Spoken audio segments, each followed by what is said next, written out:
my name's Catherine. I hope you're doing well. I'm going to keep this introduction really brief because this video is already long enough. I don't want to bore you to death. In this video, I have endeavoured to read all of the Poe stories and poems that are referenced and used in Mike Flanagan's latest Netflix release, The Fall of the House of Usher. Usher was released on Netflix last month and I watched it as soon as it came out. I loved it. Every year I get so excited for a new Mike Flanagan release, so I was so happy that this one didn't disappoint. If you haven't seen the show yet and don't want spoilers, and if you don't want spoiled for any Poe short stories either, even though they've been out for hundreds of years, please don't watch this video. I give my immediate reactions after I read each text and I kind of respond to how I felt about them, whether I liked them, didn't like them, how I felt they were adapted into the show. So if you don't want any spoilers, just stop watching. I'll come back at the end of the video as well to give my overall thoughts and feelings, wrap up any loose ends, but I'll just hand over to Past Me now and take you on this magical journey. So I've just bought the complete works of Edgar Allan Poe on my Kindle. It was like 99p for the whole lot of them, and I thought that was the sensible thing to do rather than spending more money on one of the really nice looking fancy editions. For now, I'm just going to read what I've decided to read for this video on my Kindle, and then if I hopefully end up really liking Poe, I'll get a nicer copy. My sister has a really thick, like this big copy of all his stories. I bet you anything you can get such pretty editions out there. So that all depends on whether I like his stories though, but I've got high hopes. So I'm gonna start with The Fall of House of Usher, the namesake of the show. All I know about this story is that, what do I know about this story?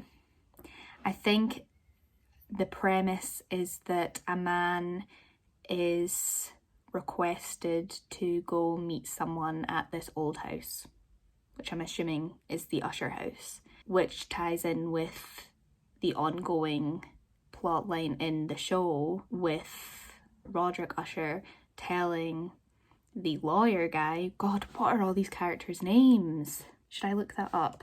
I literally just can only think of the lawyer, Augie. His name's Augie, right? I can only think of him as the guy from Alias. That's how I know him. I'm gonna double check his name's Augie. Why isn't he in the main cast? Auguste Dupont. I'm pretty sure he's called Augie for sure. Anyway, yes. So that ties in with the story plot line in the show where Roderick is basically telling the whole story to Augie, and he summoned him to the House of Usher, or the original Usher house. But yes, I'm going to read this. I'm probably going to be able to read it in one sitting because it's a short story, and then I'll let you know what I think.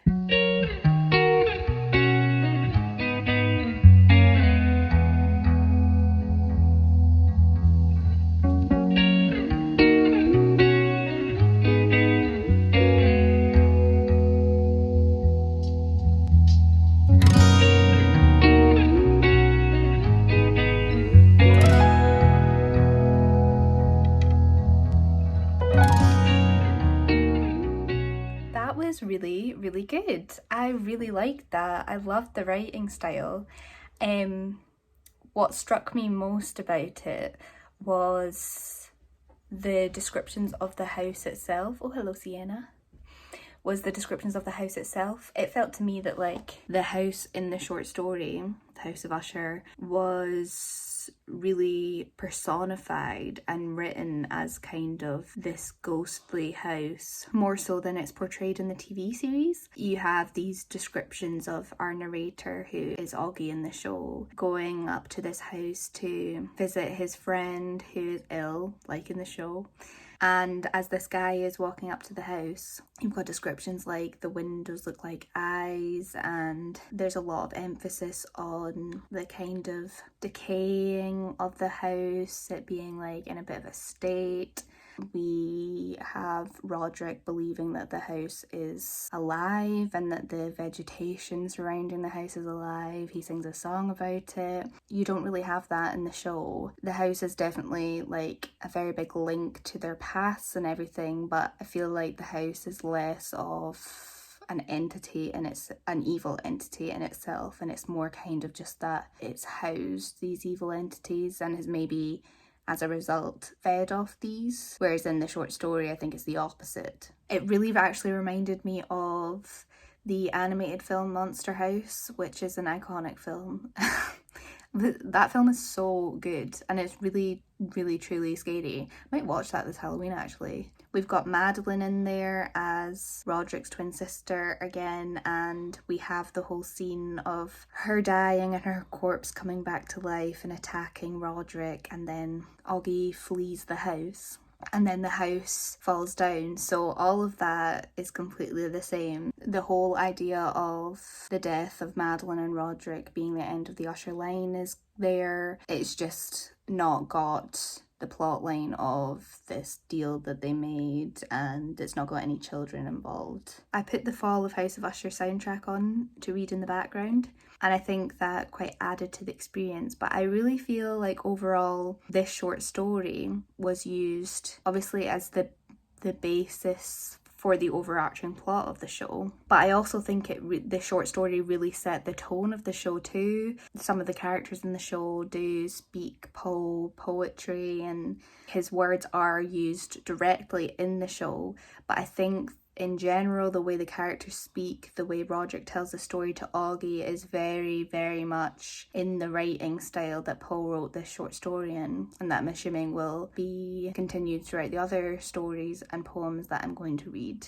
Oh, I also loved how the narrator in this story, when he visits Usher, he has little comments where he's like, amid all of his ramblings, he took forever to get to the point. And I think that was done really well in the show too, because obviously the show is 8 episodes long of this guy telling Augie this story of multiple deaths of his children, and you can tell throughout the show Augie's like, okay, but can you get to the point please? My take on it is that the series is a really good adaptation, but it's taken the term House of Usher and applied it to this dynasty. The short story The Fall of the House of Usher is literally about this house that seems to be alive. In the adaptation, The Fall of the House of Usher is the fall of the Usher dynasty. That is what the house is. The house is the dynasty rather than the physical house, even though the physical house does fall down too, but I think that's meant to be symbolic in the series of the fall of the Usher house. The dynasty. Yeah, I really enjoyed this short story, and it was fun kind of comparing it in my head to how that was visually interpreted by Mike Flanagan in the show. I think he nailed the set piece of the house and Madeline's murder. I think that was perfect. I'm excited to read the next one.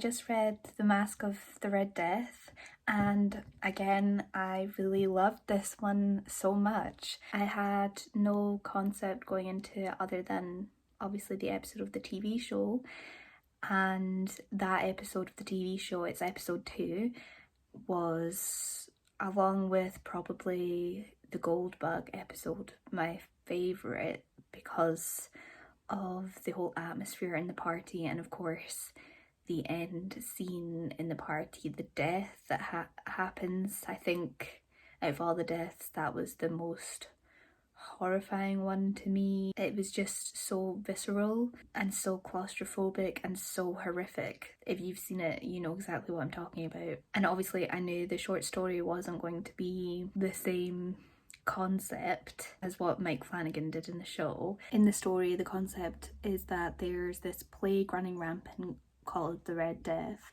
and Prince Prospero in the story holes up in this abbey castle and locks himself away from the dangers of the plague and invites fellow wealthy nobles and just rich people, privileged people into the castle away from the Red Death, away from the plague, and they can be safe in there and have parties, and that's what he does. He holds a masquerade ball, and then eventually a figure turns up dressed up as a masquerade version of a Red Death victim and ends up killing Prospero and everyone else at the party, basically. I was reading it and I was finding it really interesting because obviously you read something like this post-COVID and you just see it in such a different light now. So like at the start of the story, when you see Prince Prospero inviting all of these people and ignoring all the death that's happening outside and partying in the face of all of it, it was just really reminiscent of COVID times to me, when you would see celebrities and rich people ignoring the rules that everyone else was following because everyone else has more at risk than rich, wealthy people do. COVID was affecting working class people so much harder. So it was a real slap in the face during COVID when you had like celebrities like Vanessa Hudgens going on Instagram Live and spouting off about how COVID's fine and it'll be over soon, and like, yeah, people are dying, but who cares?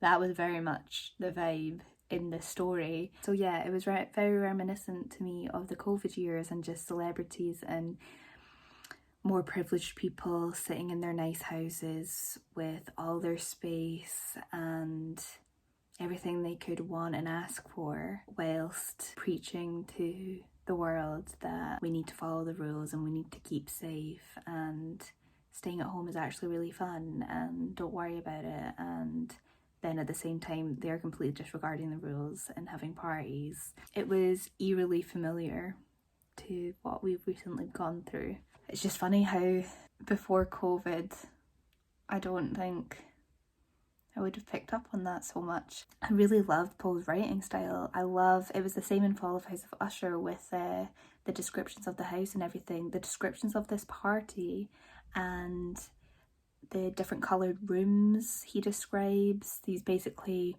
each room is themed around a colour and each room has a window pane tinted in that colour with like fire on the other side, creating all these glows and everything. All of that, those descriptions felt so gothic. It was just all very atmospheric. Like I said, the episode that Flanagan adapted this short story into was probably my joint favourite episode with Goldbug. The show had me at the end of episode 2 with the death, with the vat of acid raining down on everyone. I did not see that coming, and once it clocked to me what was about to happen, it was like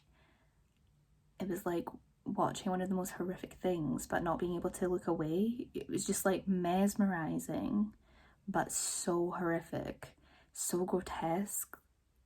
The sounds as well, like everything about it was so horrible but done so well. So yeah, I think Flanagan did a really good job at taking Poe's short story and adapting it into like the modern day issues of kind of privileged people being very ignorant to the realities of the world around them. I'm glad, because I liked the episode so much, that I did actually enjoy the short story as well. This is going so well. And we've got really good ones coming up still. Telltale Heart, The Raven. Who knew Poe was great? Not me.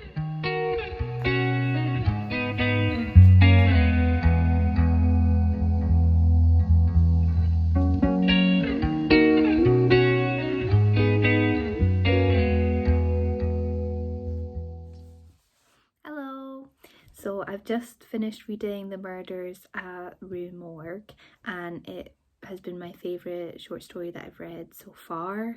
It was a bit longer than the previous two, and when I started reading it, it kind of took me a bit longer to get into this one than the other two. I was a bit more unsure whether I was going to like this one, but it turned into my favourite one. So the story in this one is our narrator meets a man called Auguste Dupin. We know that name.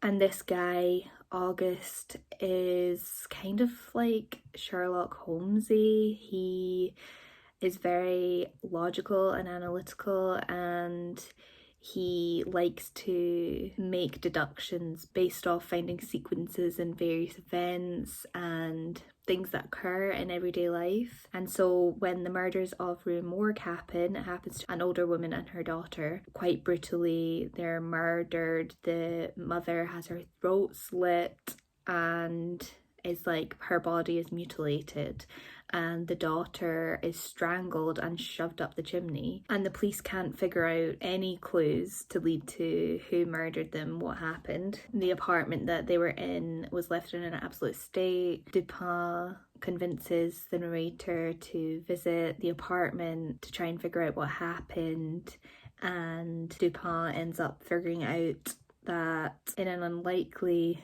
turn of events, it was an ape that had gotten loose from its owner with a shaving razor and had managed to get into this apartment and had gone mental and killed these two women and escaped. Obviously, the ape murder happens in House of Usher, but I didn't go into this short story expecting there to be an ape. I thought maybe that was just like an completely new fabrication in the show, but no, there was an ape in this Poe short story, and it was very surprising. I think it's been my favourite so far because of how gruesome it was. This one terrified me the most, and it didn't terrify me until the end when we have the full description of what happened with the ape breaking into the apartment and going ballistic. I think just the way it was described was very horrifying and gruesome and grotesque. It really scared me more than the other two scared me. The other two were scary, but they didn't scare me, whereas this one was very unsettling to read, and I could properly imagine it, and I felt like I could feel the fear that these women in the story would have experienced with the ape coming in. I liked the way it was written, kind of more as a detective thriller mystery as well. I liked the kind of Sherlock Holmesiness of it. I liked the idea running through the story that the obvious explanation isn't always the thing that happened, or that when something unexplainable happens, there is always going to be an explanation for it, no matter how unlikely the explanation sounds. And I think you see that adapted into the series really well with the character of Verna, who is obviously carrying out the deal that she made with Roderick and Madeline Usher, killing their children, but she's doing it in a way that their deaths can be explained away by the public and by the family. So for example, when Perry holds the party and the acid falls down on everyone, that is such an unlikely thing to have happened. It's unimaginable, and yet it's still believable. Like, you wouldn't think that this is a murder. The same with in the Black Cat one. Obviously we know that Verna is carrying out this murder by torturing the main guy with the cat, but when he finally dies, it looks like he's killed himself by jumping off the balcony. So yeah, I like how Flanagan's show has kind of picked from this story the idea of unexplainable events happening, but underneath it there is an explanation. It's just a very, very weird, unlikely explanation for it all.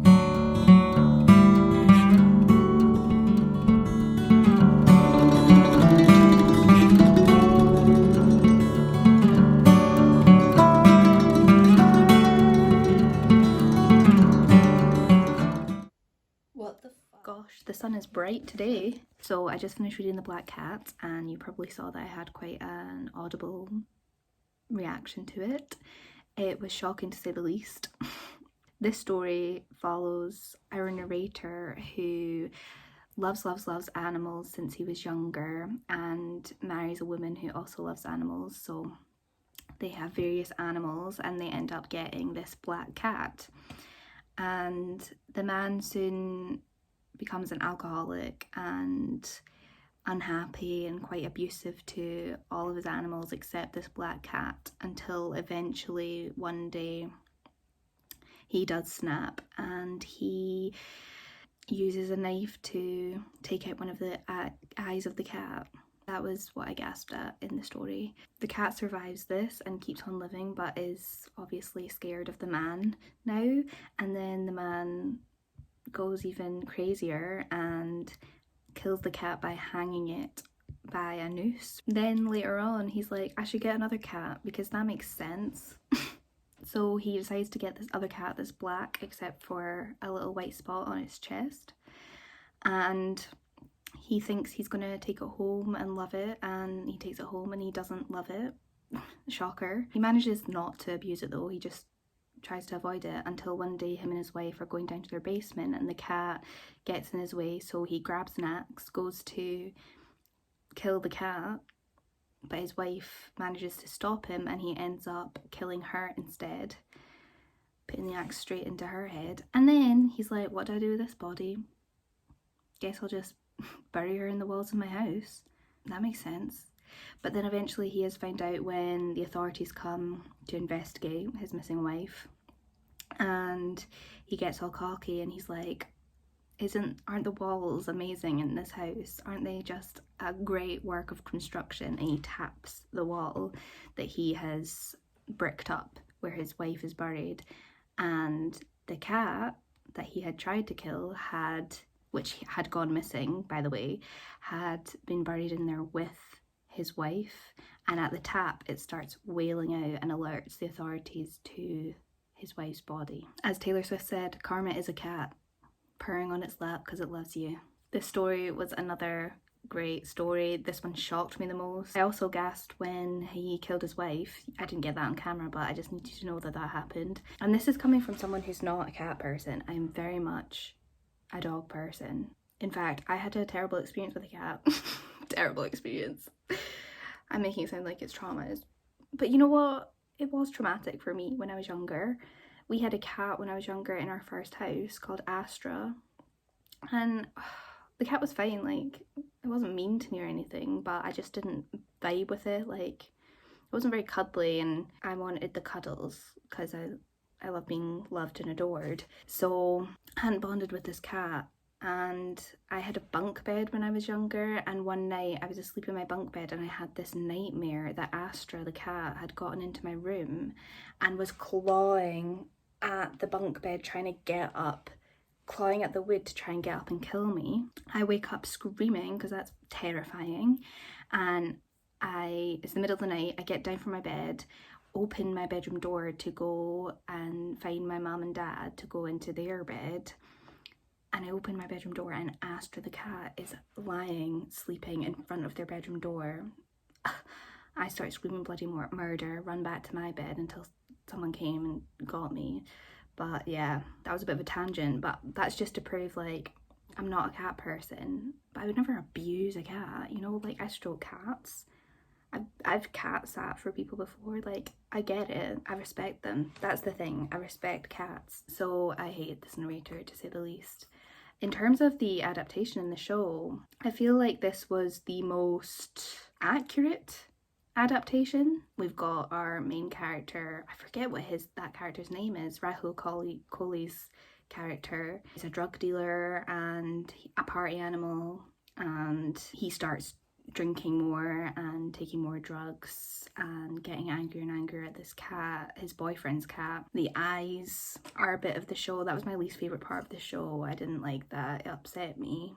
I just wanted the cat to be safe and happy. And of course we have the image of Verna dead in the wall of his apartment with the cat on top of her. I did really like this story, but I think out of all the stories I've read so far, I have the least to say about it. I might look up some stuff about it. Oh, here it's saying that it's a story of the psychology of guilt, which I get, but it's often paired with an analysis with Poe's Telltale Heart, which I've not read yet, but that'll be interesting as a comparison to see what that's like. But it's also like Poe's obsessed with bodies in walls, because that's the premise of the Cask of Amontillado. Is that how you say it? Amontillado, yeah.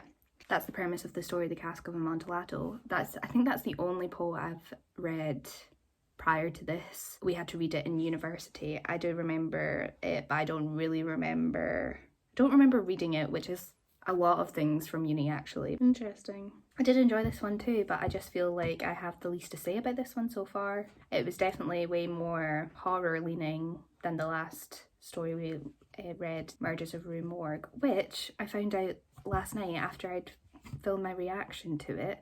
I was googling some stuff and it was so Sherlock Holmesy, because basically the detective Dupin in the short story was kind of the original Sherlock Holmes and kind of the original detective example of a detective in fiction, that style of detective anyway, with a kind of like analytical rationalization of thoughts detective. So Holmes was basically kind of influenced by this. So that makes sense why it read very Sherlock Holmesy. I just thought that was so cool, such a cool fact. The more you know, I'm learning so much.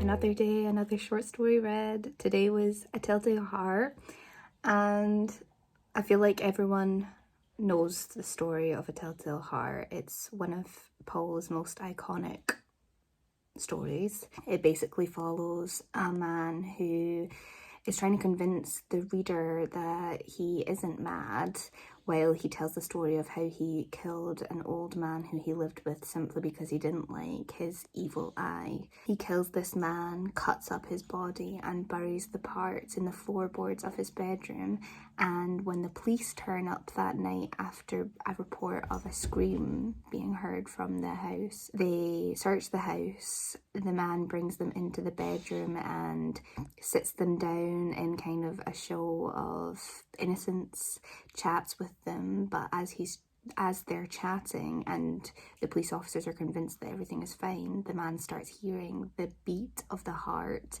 beneath the floorboards that he's sitting on. The sound drives him madder and madder, and eventually he confesses his guilt to the police officers. It's funny because when I think of The Telltale Heart, the thing I think of is the Simpsons episode where I think it's Lisa who is basically the narrator in the story. I think maybe that was my first introduction to this story, because that's the thing that stuck with me. I definitely see why yesterday after I read Black Cat, the Wikipedia article said that Black Cat and Telltale Heart are often analysed together because of the similar themes of guilt driving someone to madness. They're very similar stories. It kind of almost feels like they follow the same beats. I feel like I can notice that quite clearly because I've literally read Black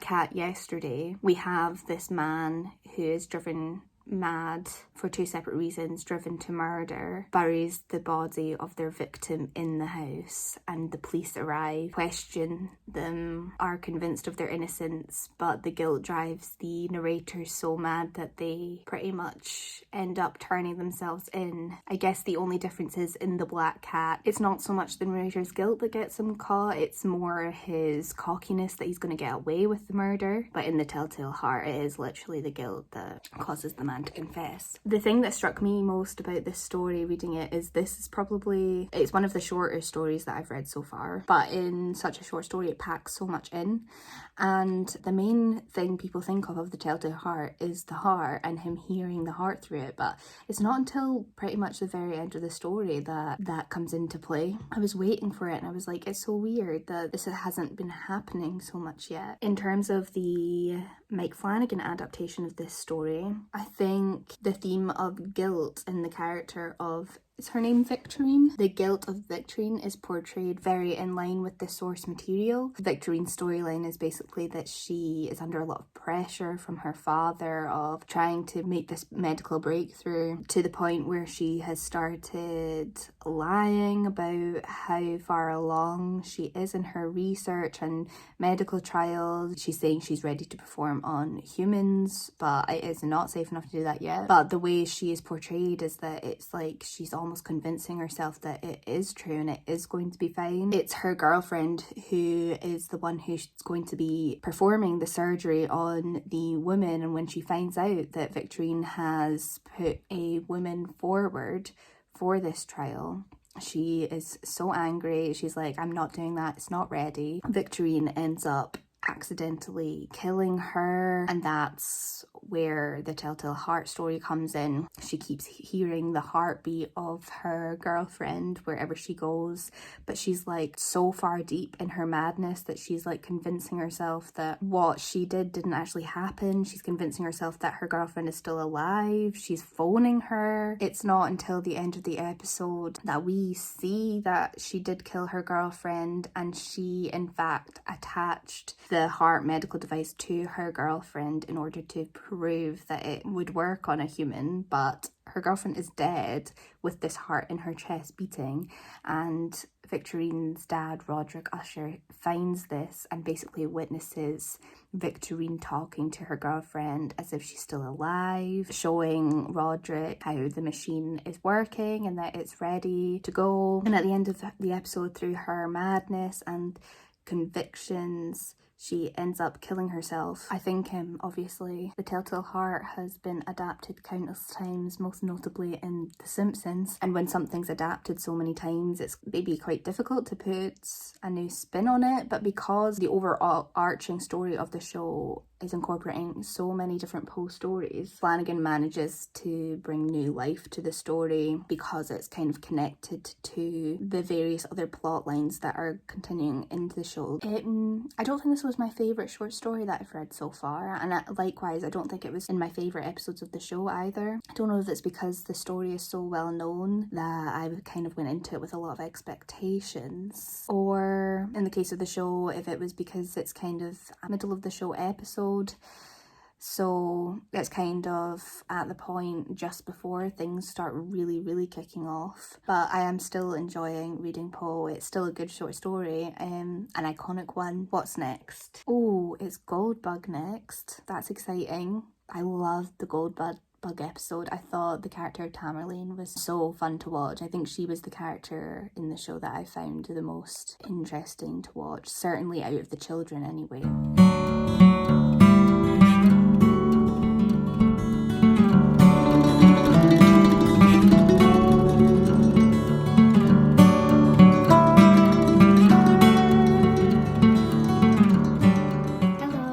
So I just finished reading Goldbug, and unfortunately this was my least favourite short story that I've read so far, even though I loved the episode in the TV series. It was not similar at all in the slightest. This story follows a guy who lives on this small island, the narrator who's his friend, and his servant.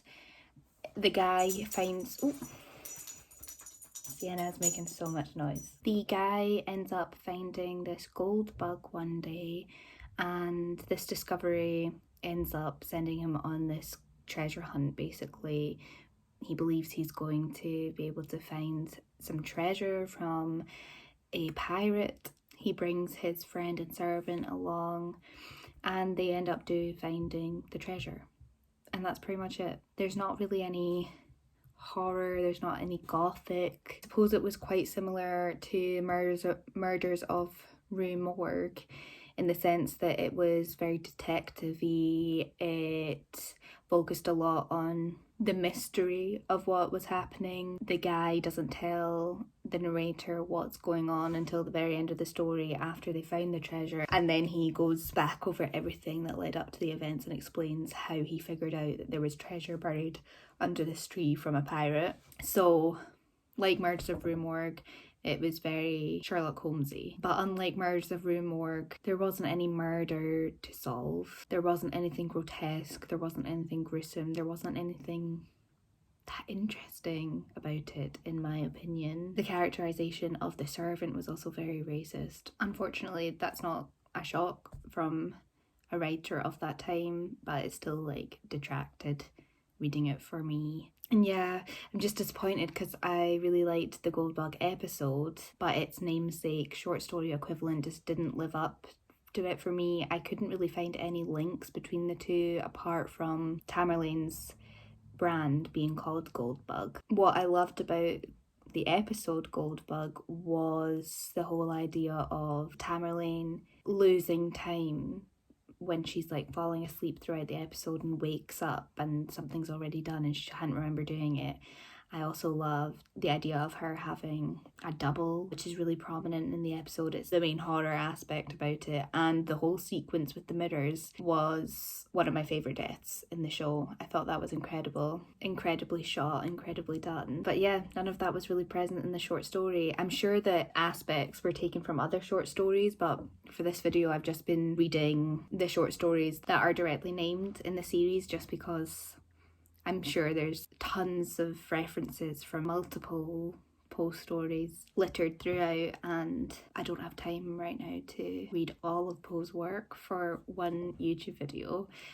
But if there is a short story that he's done that's more like the themes in this episode or the concepts in the episode, I would be very up for reading that.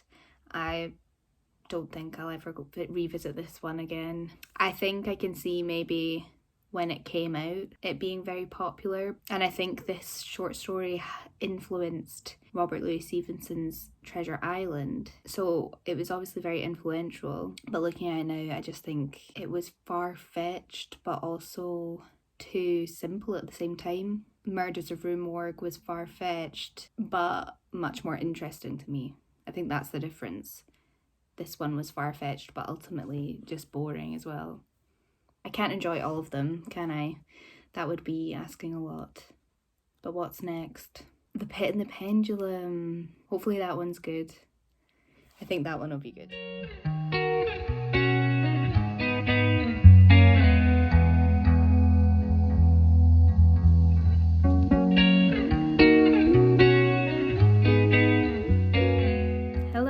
I just finished reading The Pit and the Pendulum, and I'm pleased to say that I enjoyed it so much more than yesterday's story, The Goldbug. This was so much better. It was much more gothic, grotesque, horror leaning, interesting. The Pit and the Pendulum is about our narrator who has been captured by the Spanish Inquisition and is placed on trial and sentenced to death. He wakes up in a dark room and discovers that he's in a cell that has a great big pit in the centre of it. He tries to start figuring out where he is, but passes out and wakes up strapped to a plank of wood with this massive pendulum swinging above him with a blade on the bottom, and it's slowly swinging back and forth and getting lower and lower for like days on end, or at least it feels like days to him, and he's just being driven mad. Just as the pendulum is about to cut and kill him, he managed to escape because there was a bit of meat left for him to eat, and he has rubbed the meat on his bandages to attract rats to him that will eat through the bandages. So he gets out of that, but then the walls of the cell start pushing in on him, so he's forced into the pit, and just as he falls into the pit he is pulled out, and the story ends with the Spanish Inquisition falling. The descriptions were really, really evocative, and it did a really good job at making the whole situation feel really claustrophobic and terrifying. It was basically just like reading a nightmare from beginning to end, and I really enjoyed that. I don't have much to any knowledge of the Spanish Inquisition, really. It felt like it wasn't a major part of the short story, but I don't know if there's like themes in that to do with what went on in the Spanish Inquisition, but for me, I don't know if it was really necessary for that to be a part of the story. Like, I feel like the story would have been just as good, if not better even, if the narrator's captors weren't known. And they pretty much aren't known. Like, you're never given any details really of who's doing this to him. You just know it's the greater group. But I think there's something so terrifying in the idea of being stuck in this dark space, not knowing who's watching you, not knowing who's doing this to you. Do you know what it was like actually reading it? I was thinking it was reminding me of the Saw films, just in the fact like of these kind of elaborate and gruesome contraptions made to torture someone both mentally and physically. It was giving me Saw vibes. But yeah, I think my main point before is that I think the story could have been even better for me if the cause of it or the villain in it wasn't even named. I think it would have been even creepier if that was just left up to your own imagination. I really like the way this story was adapted into Flanagan's show, because the death in the show is his name Frederick. It's the oldest son, and he was the worst child in my opinion. I hated him. I hated what he did to his wife. And I really liked in the show that Verna clearly hated him the most as well, because he's the last death of the Usher children, and she makes a point of telling him while he's about to die, waiting for this pendulum to cut him up, that she has the power to choose how he dies, and that she's basically chosen this particular way for him to die because he deserves it. I think the pendulum death, every death is horrific, but the pendulum death, I think, is horrific in a very different way to the other deaths, which are either gory and grotesque but over really quickly, or if it's not over quickly, like in the case of Rahul Kohli's character, who's kind of being driven mad by this cat in the end, at least he can take action in that moment and fight back. Whereas with the oldest son's death and the pendulum, he has been drugged, is lying on the floor, is being taunted by Verna, and he's seeing the pendulum above him. He knows the death is coming. He's in full consciousness, but he is unable to stop what is inevitably coming for him, which is the perfect death for him considering what he was doing to his wife, who was involved in the acid accident in the second episode, who has terrible burned skin damage, cannot live by herself anymore, needs constant care, is all bandaged up. And I think we found out the episode before that her husband, this guy, has been drugging her to prevent her from speaking, and the doctors and nurses and her daughter think it's just that she can't speak yet, but it's just that he is preventing her from having even that semblance of power, which is so disgusting. It's so horrible.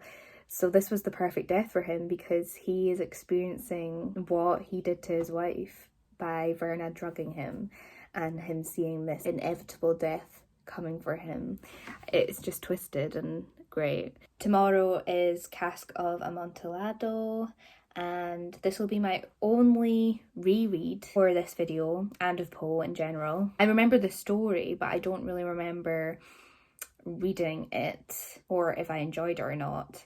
And I also think because it was a thing I had to read for university, I wasn't in the right headspace to be reading it anyway. You know, when like you're forced to read something, it's more likely you're not going to enjoy it because you're being made to do it. So I'm glad that I'm going to be rereading this one. I would definitely go back and reread this story because I loved the way Poe described the torment that this man was going through. I think it was really, really visceral and really well done.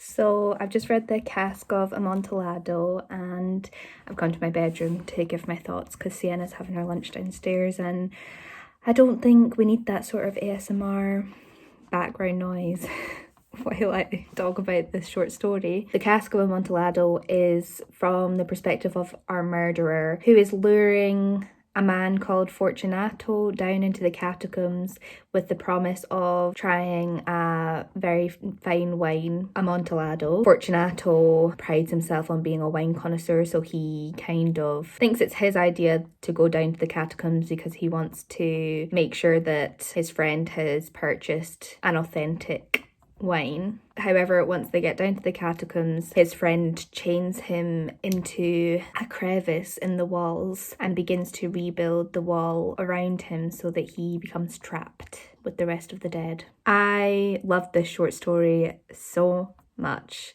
It's definitely up there in my favourites that I've read so far. I think the dialogue was really quick and quippy in a way that I like. There was less emphasis on descriptions of the setting and more emphasis on the dialogue, which made the story feel much more fast-paced. But I also think that was interesting because it's set in such an interesting place, set in the catacombs. From what I've read of Poe previously in this video, I would have assumed he would have spent more time focusing on the gothic elements of the setting of the catacombs. I just really love the concept of this story. I think one of the scariest things for me is the thought of being buried alive. And when it was depicted in the show, it was one of the most haunting moments for me, because even though the character in the show, who is the CEO pretty much of Fortunato at that time, he's misogynistic, he's sexist, he's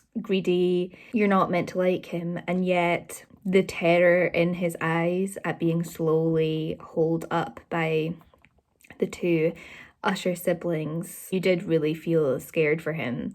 I liked that in the story he's dressed up for a party as well in a kind of, I'm not sure if in the story it's meant to be a jester, but he is dressed up in a costume that has a hat with bells on it. I don't think the show had many jump scares necessarily, but one of the jump scares that got me really good was in the first episode when Old Man Usher, why can I never remember these people's names? Roderick opens his car door and the jester's like hunched in the car with the mask on and the bells. That freaked me out so much. So I like that he was actually dressed like that in the story, and because I'd seen the adaptation of it, I was just picturing that.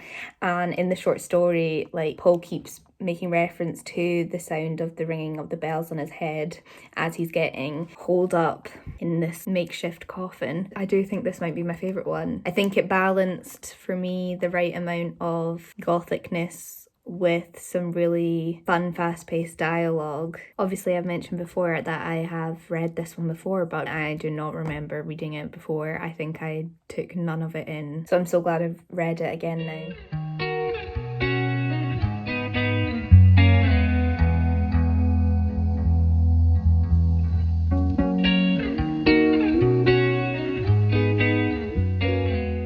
Hello!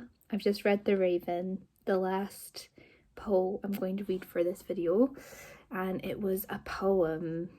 I am not a poet. I'm not very good at analysing poetry. Studying Carol Ann Duffy in high school, I think, really set me off on a bad foot when it came to poetry. So I'm gonna try my best with my thoughts of this poem. But I put my hands up and say that, like, I'm not in my comfort zone right now. The Raven is about a man who is grieving for his love who has died, who's called Lenore, when suddenly he hears a tapping at his door. Wait, should I do this whole review in rhyme? When he opens the door, there's a raven there, and he begins talking to the raven, and whenever he asks the raven a question, all the raven says is nevermore. And he thinks it's funny at first, but then he gets really angry. And that's the poem, basically. I've got a hot water bottle under my shirt, which is why it looks weird. It's cold. I really am not good at poetry, so I think I'm just going to talk about how the poem was used in the show instead. I really liked that literal dialogue in the show was quoting Poe's poetry. I liked that Roderick started reciting The Raven after Lenore's death. I think that whole sequence of him going through his house, lamenting over Lenore and seeing the raven and just like going mad was really well done. I want to talk about Verna actually, because we barely talked about Verna. I found out that Verna is just an anagram of raven. I did not figure that out myself. So Verna is meant to be the raven in the show, this bringer of death this prophet, which the narrator in the poem accuses the raven of being a prophet. I think it's a really interesting way of looking at Verna as a character, because if you're looking at the show on the surface, you would say that Verna is the villain, probably. She is the antagonistic force. She's the one who's kind of, on the surface, causing all these murders to the Usher family. But the more you peel back every layer, you find that you see her as less of an antagonistic force, as less of a villain, and as more of a figure of judgment. She doesn't have any sides. You can see that she likes some of the Ushers. I think she liked Madeline. I think she respected Madeline. But at the end of the day, Madeline made the deal knowing what she was getting into. And you see that she does care as well, because she can choose how people die. Like I said before, she chose to kill the oldest Usher son in a horrific way. But when it came to Lenore's death, she chose to just kill her with a touch of the head, painless, quick, and with words of comfort to Lenore before she went, saying that she was sorry that it had to be this way, that she wished she didn't have to die, but that is what has to happen in order for all these lives to be saved in the future by Lenore's mother. So yeah, I think on the surface, Verna is the antagonist in the plot. But the more you watch the show and get into it, you realise that she is just carrying out on what was agreed upon, and the real antagonists of the show are the Ushers. And there we have it. I did it.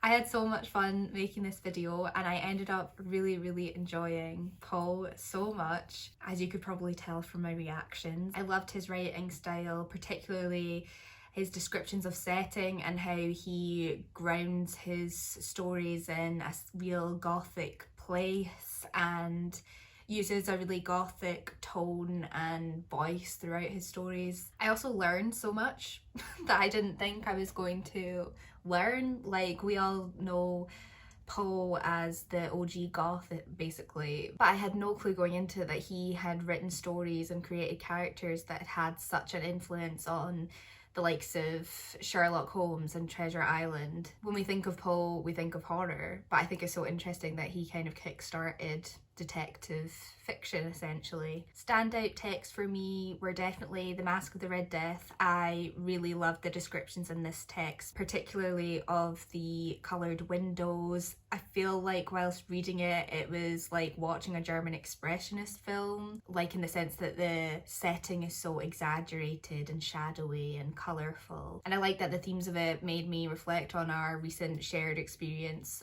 of the pandemic. I also really enjoyed the Murders of Rue Morgue. I think mainly because the ape was such a standout moment. Like, I truly did not think going into this story that an ape was going to be the murderer, and that's iconic. My favourite stories were definitely The Pit and the Pendulum. I think this one was definitely the scariest to me.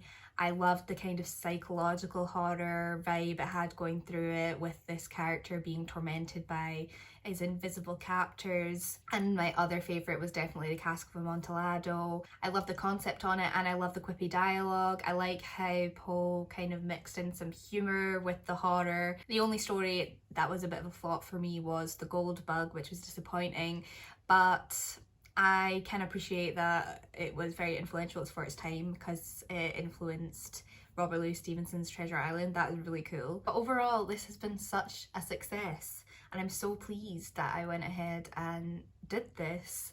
I really appreciate the way Flanagan adapted all these stories and concepts into his show in such new, fresh, interesting ways, adapting them for his own original story and a modern day setting in really effective ways. Thank you so much for watching, and I hope you have a great upcoming week. Bye!